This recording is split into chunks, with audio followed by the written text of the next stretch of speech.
ప్రియాంక భద్ర ప్రవేశంతో కాంగ్రెస్ పార్టీలో ఏమన్నా మార్పులు చేర్పులు ఏమన్నా ప్రగతి సాధించే దిశగా వెళ్తోందంటారా మీ ఉద్దేశం? నాకు తెలియదు అంతర్గతంగా జరుగుతుందో, ఆసక్తి కూడా లేదు. పార్టీల అంతర్గత వ్యవహారాలు నాకు అనవసరం. కానీ నేను ఒక్కటే చెప్పగలను, ఏ పార్టీ అయినా సరే ఎల్లకాలం ఒక కుటుంబమే మాకు శరణ్యము. ఎన్ని తరాలు గడిచినా కూడా ఆ కుటుంబం వారే వస్తారు. ఆ కుటుంబంలో ఇప్పుడు ప్రస్తుతం ముగ్గురున్నారు పార్లమెంట్లో. వారిలో సోనియా గాంధీ గారితో నాకు అత్యంత సన్నిహిత సంబంధాలు ఉన్నాయి గతంలో. కానీ ఆ గౌరవం అన్నది వ్యక్తిగతమైనది కాదు. ఇది ప్రజాస్వామ్యానికి మంచిది కాదు.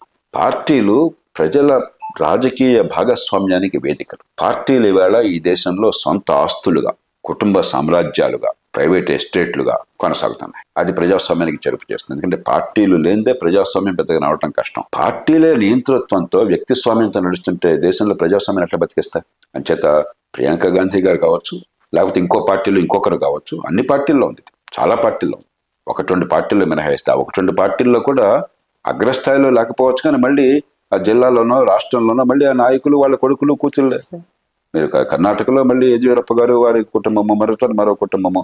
సరే, కొంతకాలం పాటు అనివార్యం కావచ్చు రాజకీయ పరిస్థితులను బట్టి. కానీ కాలక్రమేణా పార్టీలను ప్రజాస్వామికీకరణ చేయకపోయినట్లయితే నాయకత్వం ఎదుగుదల అనేది సమర్థులు, నిజాయితీ పరులు, చిత్తశుద్ధి, అంటే సమాజంలో మంచి మార్పు రావాలని సంకల్పం ఉన్నవాళ్ళు, అలాంటి వాళ్ళు సమాజంలో ఉన్నారు. పార్టీల బాధ్యత అంటే అలాంటి వాళ్ళని పార్టీల్లోకి ఆకర్షించి వాళ్ళకి ఒక మంచి వేదికను ఏర్పాటు చేసి వాళ్ళు నీతివంతంగా, నిజాయితీగా, హేతుబద్ధంగా, ఊరికే కుల విభజనం లేకపోతే తాత్కాలికమైన తాయిలాల మీద ఆధారపడిన ఏదైనా కాకుండా హేతుబద్ధంగా, నీతివంతంగా ఎదిగే అవకాశాన్ని కల్పించి దేశానికి మంచి నాయకత్వాన్ని ఏర్పాటు చేయడం పార్టీల బాధ్యత.